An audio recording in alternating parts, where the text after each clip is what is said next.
Olá, pessoal! Estamos aqui hoje mais uma vez para refletirmos juntos a nossa liturgia do dia, tá certo? E nessa segunda-feira, avançando neste tempo favorável, marcado pela oração, pelo jejum e pela caridade, então que nós possamos celebrar a misericórdia de Deus com confiança filial. Então a primeira leitura está em Daniel capítulo 13, versículo 1, depois o versículo 9, depois o versículo 15 a 17, depois o versículo 19 a 30, depois o versículo 33 a 62. Daniel, capítulo 13, versículo 1 a 9, depois o versículo 15 a 17, depois o versículo 19 a 30, e depois o versículo 33 a 62. Daniel, capítulo 13, versículo 1 a 9, depois o versículo 15, depois o versículo 15 a 17, depois o versículo 19 a 30 e depois o versículo 33 a 62. Naqueles dias, na Babilônia, vivia um homem chamado Joaquim. Estava casado com uma mulher chamada Susana, filha de Osias, que era muito bonita e temente a Deus. Também os pais dela eram pessoas justas e tinham educado a filha de acordo com a lei de Moisés. Joaquim era muito rico e possuía um pomar junto à sua casa. Muitos judeus costumavam visitá-lo, pois era o mais respeitado de todos. Ora, naquele ano, tinham sido nomeados juízes, 2 anciãos do povo, a respeito dos quais o Senhor havia dito: da Babilônia brotou a maldade de anciãos juízes, que passavam por condutores do povo. Eles frequentavam a casa de Joaquim, e todos os que tinham alguma questão se dirigiam a eles. Ora, pelo meio-dia, quando o povo se dispersava, Susana costumava entrar e passear no pomar de seu marido. Os 2 anciãos viam-na todos os dias entrar e passear, e acabaram por se apaixonar por ela. Ficaram desnorteados, a ponto de desviarem os olhos para não olharem para o céu, e se esqueceram dos seus justos julgamentos. Assim, enquanto os 2 estavam à espera de uma ocasião favorável, certo dia, Susana entrou no pomar como de costume, acompanhada apenas por 2 empregadas, e sentiu vontade de tomar banho por causa do calor.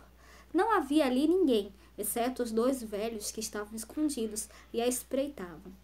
Então ela disse às empregadas: por favor, ide buscar-me óleo e perfumes e trancai as portas do pomar para que eu possa tomar banho. Apenas as empregadas tinham saído. Os 2 velhos levantaram-se e correram para Susana, dizendo: olha, as portas do pomar estão trancadas e ninguém nos está vendo. Estamos apaixonados por ti. Concorda conosco e entrega-te a nós. Caso contrário, deporemos contra ti que o moço esteve aqui e que foi por isso que mandaste embora as empregadas. Gemeu Susana, dizendo: estou cercada de todos os lados. Se eu fizer isto, espera minha morte, e se não o fizer, também não escaparei das vossas mãos. Mas é melhor para mim, não o fazendo, cair nas vossas mãos do que pecar diante do Senhor. Então ela pôs-se a gritar em alta voz. Também os 2 velhos gritaram contra ela. Um deles correu para as portas do pomar e as abriu.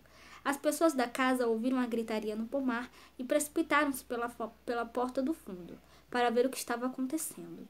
Quando os velhos apresentaram sua versão dos fatos, os empregados ficaram muito constrangidos, porque jamais se dissera coisa semelhante a respeito de Susana.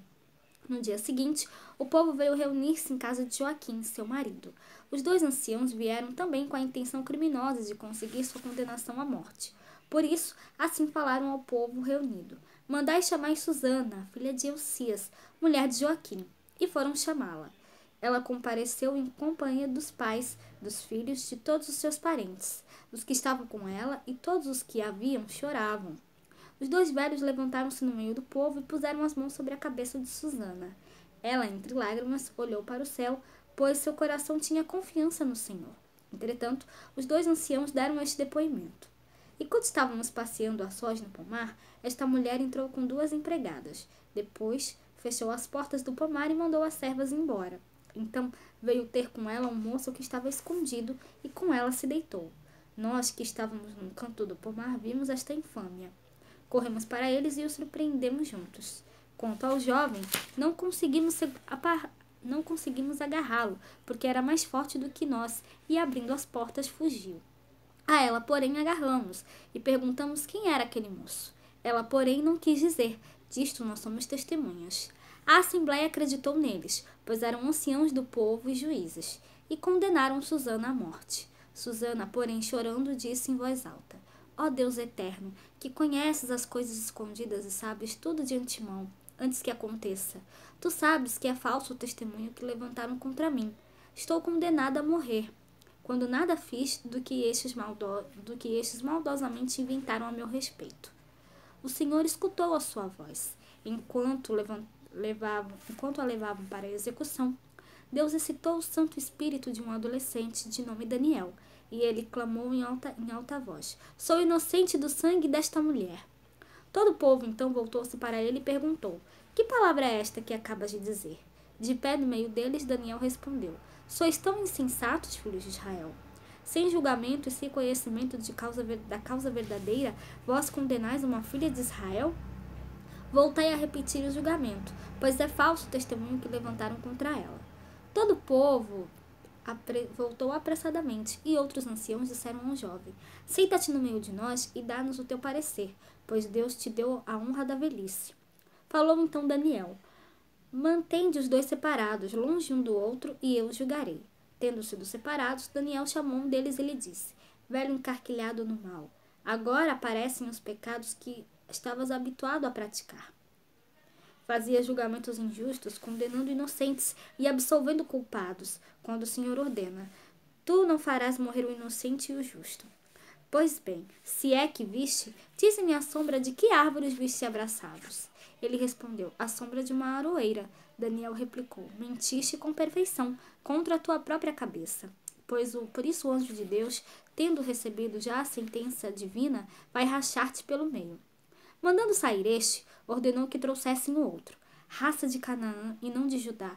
A beleza fascinou-te e a paixão perverteu o teu coração. Era assim que procedieis com as filhas de Israel, e elas, por medo, sujeitavam-se a vós. Mas uma filha de Judá não se submeteu a essa iniquidade. Agora, pois, dize-me debaixo de que árvore os surpreendeste juntos? Ele respondeu: Debaixo de uma azinheira. Daniel retrucou: Também tu mentiste com perfeição, contra a tua própria cabeça. Por isso o anjo de Deus já está à espera, com a espada na mão, para cortar-te ao meio para te exterminar. Toda a assistência pôs-se a gritar com força, bendizendo a Deus, que salva os que nele esperam. E voltaram-se contra os dois velhos, pois Daniel os tinha convencido, por suas próprias palavras, de que eram falsas testemunhas. E agindo segundo a lei de Moisés, fizeram com eles aquilo que haviam tramado perversamente contra o próximo. E assim os mataram, enquanto naquele dia era salva uma vida inocente. Então essa primeira leitura fala pra gente, né, de como Susana foi salva, né, da condenação de um falso testemunho que fizeram contra ela, né. Disseram que ela tinha se deitado com um homem, né, sendo que não era verdade, né, porque eles disseram isso porque ela não queria, né, ficar com eles, né, ela não queria deitar-se com eles, né, eles tinham se apaixonado por ela, né, e ela sendo casada, né, não se sujeitou, né, ao pedido, né, dos homens, né, e aí por conta disso, né, por conta dela não ter feito o que eles pediram, ela acabou sendo condenada por uma coisa que ela não fez. E aí Daniel, né, o Espírito Santo soprou em Daniel, né, e ele deu testemunho em favor de Susana, e Susana, com a graça de Deus, foi salva. Então, Deus, ele sempre olha por nós, ele sempre nos ajuda a superar as dificuldades, os obstáculos. Então, que nós realmente possamos depositar a nossa confiança nele. Assim como ele ouviu as orações de Susana, ele também ouve as nossas orações, tá certo? E agora, falando do Evangelho, hoje ele está em João, capítulo 8, versículo 1 a 11. João, capítulo 8, versículo 1 a 11.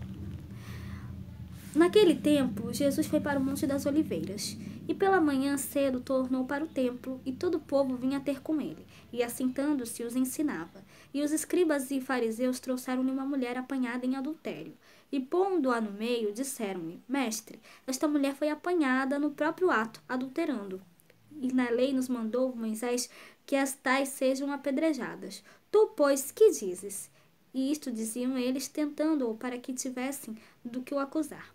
Mas Jesus, inclinando-se, escrevia com o dedo na terra, e como insistissem, perguntando-lhe, endireitou-se e disse: Aquele que dentre vós está sem pecado, seja aquele que dentre vós está sem pecado, seja o primeiro que atire pedra contra ela. E tornando a inclinar-se, escrevia na terra. Quando ouviram isto, saíram um, a começar pelos mais velhos até os últimos. Ficou só Jesus e a mulher que estava no meio. Endireitando-se Jesus, e não vendo ninguém mais do que a mulher, disse-lhe: Mulher, onde estão aqueles teus acusadores? Ninguém te condenou? E ela disse: Ninguém, Senhor. E disse-lhe Jesus: Nem eu também te condeno. Vai-te e não peques mais. Então, no Evangelho, para pôr Jesus à prova, os mestres da lei e os fariseus pedem a condenação de uma mulher. Sem entrar no mérito do pecado do adultério, voltemos nossa atenção para a questão de um ser humano se arvorar no direito de condenar outro ser humano, de condenar outro ser humano pelo seu pecado. A santidade dos mestres da lei e dos fariseus, vislumbrada nos evangelhos, era mera hipocrisia.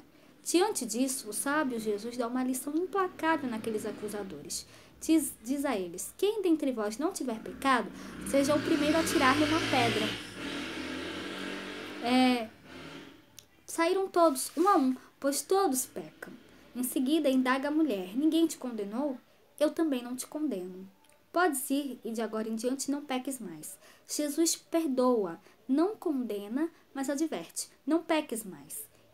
Reoriente sua vida para o seu próprio bem, pois o pecado destrói a própria pessoa, aproximando-a do mal e afastando-a do amor, que é Deus. Então, a conversão e o perdão que buscamos de Deus não é para satisfação social, mas para satisfação interior e espiritual. Claro que a própria conversão é testemunho para toda uma comunidade e sinal concreto de amor a Deus e desejo de favorecer os irmãos com bem e com bons exemplos de vida cristã, tá certo? Então, era isso que eu tinha para falar para vocês hoje. Muito obrigada a todos por curtirem, por comentarem. Aqueles que só assistem mesmo, também agradeço. Espero que vocês tenham gostado dessa reflexão de hoje. Espero encontrá-los todos aqui amanhã, terça-feira, se Deus quiser, para continuarmos refletindo cada vez mais as leituras da Sagrada Escritura. Então, muito obrigada a todos e até a próxima, se Deus quiser.